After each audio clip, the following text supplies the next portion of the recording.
Dia tunggu siapa ni? Tak. Nyala. Nyala.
Assalamualaikum, selamat tengah hari.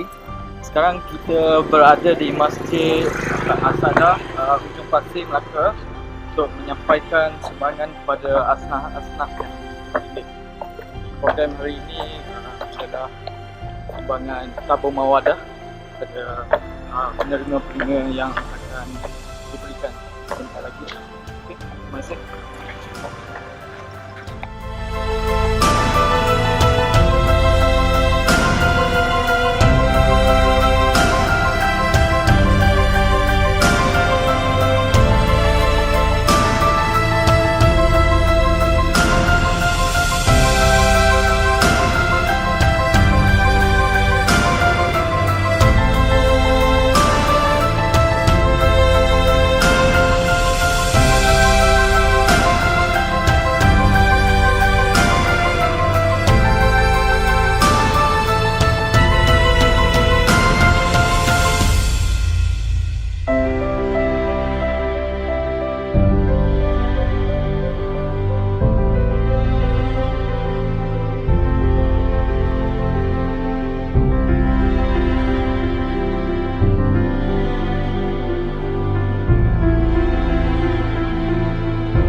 Nenek nama apa tu? Ya.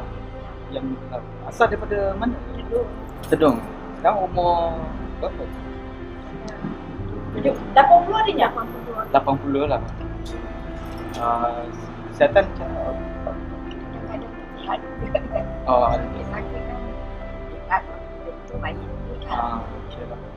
Jadi kita harap dengan sumbangan ni semoga sedikit dapat bantu nenek lah.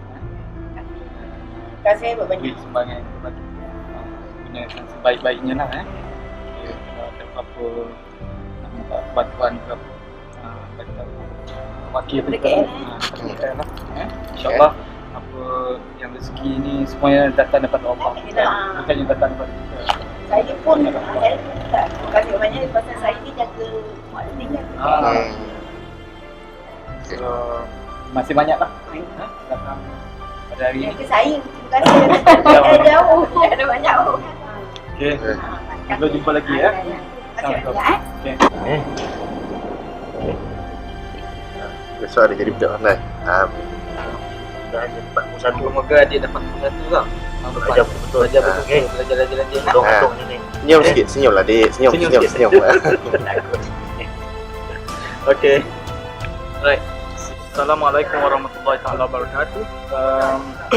Maka pada hari ini berakhirlah sudah program Dakwah Mahabbah.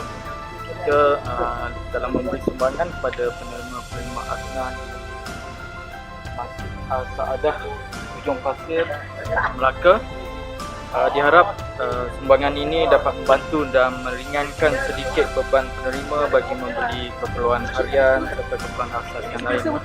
Semoga dengan adanya program seperti ini akan melahirkan semangat saling bantu-membantu dan mengambil berat di antara satu sama lain. Semoga usaha yang sedikit ini mendapat ganjaran pahala daripada Allah Subhanahu Wa Taala, insya-Allah. Sekian, terima kasih.